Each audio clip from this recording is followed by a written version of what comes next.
Power star Pawan Kalyan అభిమానులకి ఒక life time సినిమాల ఓజీ అనే చిత్రాన్ని తన ఫ్యాన్స్ లో ఒకడైన దర్శకుడు సుజిత్ అందించిన సంగతి తెలిసిందే. ఇప్పటికీ ఏదో ఒక సందర్భంలో ఈ సినిమా మాట వినిపిస్తుంది సోషల్ మీడియాలో. మరి అలాంటి సినిమా ఇచ్చిన తనకి ఇటీవల పవన్ కళ్యాణ్ ఒక ఖరీదైన బహుమానం ఇచ్చిన విషయం వైరల్ అయింది. కానీ అసలు పవన్ కళ్యాణ్ ఎందుకు ఆ కార్ ని గిఫ్ట్ ఇచ్చారు? దాని వెనుక ఉన్న ఊహించని బ్యాక్ స్టోరీ ఇప్పుడు వైరల్ అవుతుంది. అసలేం జరిగిందో మనం ఇప్పుడు తెలుసుకుందాం.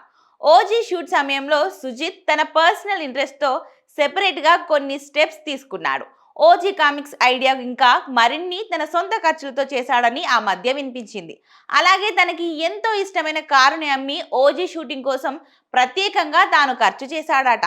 ఇదే పవన్ కళ్యాణ్ దృష్టికి ఆలస్యంగా రావడంతో తానే చలించి ఈ సినిమా తర్వాత మళ్ళీ కొత్త కార్ని సుజిత్ కి గిఫ్ట్ గా ఇచ్చారట. చాలా మంది పవన్ కళ్యాణ్ గిఫ్ట్ ఇచ్చేశారు, కానీ కార్ మీద ఇన్స్టాల్మెంట్స్ లాంటివి సుజిత్ నే కట్టుకోవాలని అంటూ పలు ట్రోల్స్ కూడా పడ్డాయి.